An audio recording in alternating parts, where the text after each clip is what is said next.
Hi అండి. Welcome to Lata రసం. ఈరోజు ఒక మంచి రెసిపీతో మీ ముందుకు వచ్చేసానండి. ఏంటో అనుకుంటున్నారా? మీరు గాని ట్రై చేయాలనుకుంటున్నారా?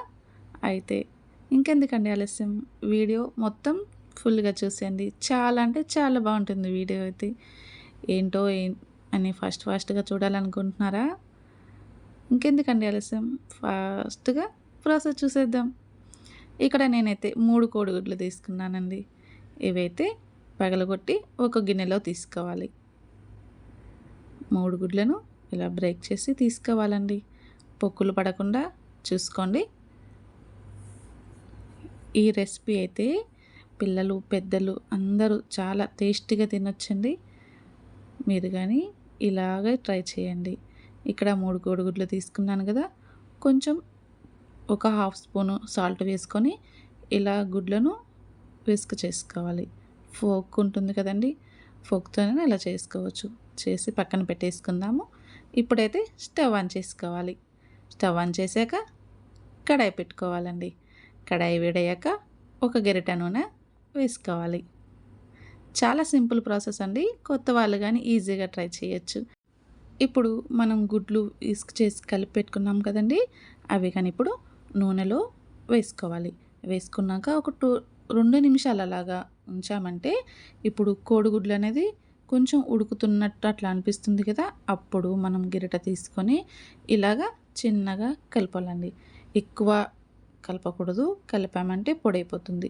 ఇలాగ చిన్నగా బ్రేక్ చేసామంటే చిన్న చిన్న పీసెస్గా మనకు కొంచెం పెద్ద పీసెస్గా వచ్చేస్తాయి. సరేనా? సేమ్ ఇలాగే మీరు కానీ చేయండి. టేస్ట్ అయితే సూపర్గా ఉంటుందండి. అస్సలు మీరైతే మిస్ చేసుకోవద్దు. ఇలాగా కొంచెం చిన్న చిన్నగా కలుపుకున్నామంటే చూసారా, మనకు ఎగ్స్ అనేవి కొంచెం పెద్ద పీసెస్గా వచ్చేసినాయి కదా.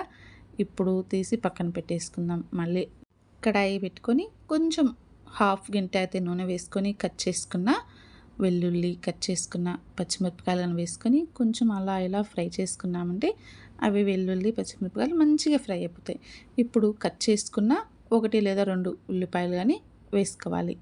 మీరు ఎగ్స్ ఎక్కువ తీసుకున్నారంటే కొంచెం ఎక్కువ క్వాంటిటీలో ఉల్లిపాయలు వేసుకోండి. నేనైతే 3 ఎగ్సే తీసుకున్నా కదా, అందుకని 2 ఉల్లిపాయలే వేసుకున్నాను.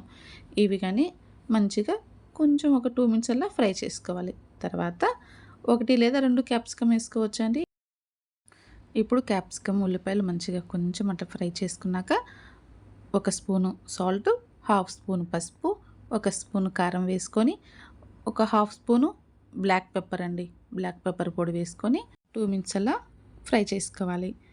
ఇప్పుడు టమాటా సాస్ వేసుకోవాలండి.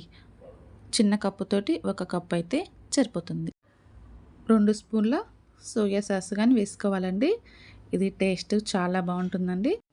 తర్వాత శాండ్విచ్ కెచప్ ఉంటుంది కదండి, అది కానీ వేసుకోవాలి. ఒక 2 లేదా 3 స్పూన్లు అయితే సరిపోతుంది. ఇక్కడ నేనైతే 3 స్పూన్లు వాడానండి. వేసుకొని ఇంకొక 2 మినిట్స్ అలా ఫ్రై చేసుకున్నామంటే మంచిగా మగ్గిపోతుందండి. చాలా టేస్ట్గా ఉంటుంది. మీరైతే పిల్లలకి ఖచ్చితంగా చేసి పెట్టండి. పిల్లలైతే అస్సలు వదిలిపెట్టారండి, మీకు మళ్ళీ మళ్ళీగా చేపించుకొని తింటారు. ఇప్పుడు కొంచెం ఒక హాఫ్ గ్లాస్ వాటర్ యాడ్ చేసుకొని ఇంకొక 2 మినిట్స్ మంచిగా మగ్గనిచ్చుకోవాలి.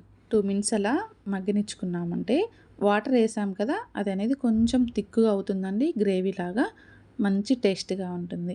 ఈ టైంలో మనము ముందుగా ఫ్రై చేసి పెట్టుకున్న ఎగ్స్ ఉన్నాయి కదండి, ఎగ్ కానీ వేసుకొని ఇంకొక 2 మినిట్స్ అలా ఫ్రై చేసుకున్నామంటే చాలా టేస్టీగా ఉంటుందండి. టేస్టీగా ఉంటుందండి. ఇదే ప్రాసెస్లో మీరు కానీ ట్రై చేశారంటే ఎంత బాగుంటుందంటే అంత బాగుంటుందండి.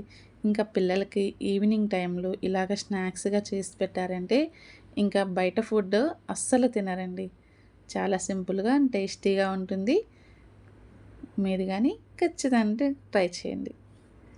ఇంకెందుకండి ఆలస్యం, మనకైతే రెసిపీ తయారైపోయిందండి. ప్లేట్లోకి తీసుకొని సర్వ్ చేసుకోవటమేనండి. చాలా సింపుల్గా అండ్ టేస్టీగా ఉంటుంది. మీరు కానీ ఖచ్చితంగా ట్రై చేయండి.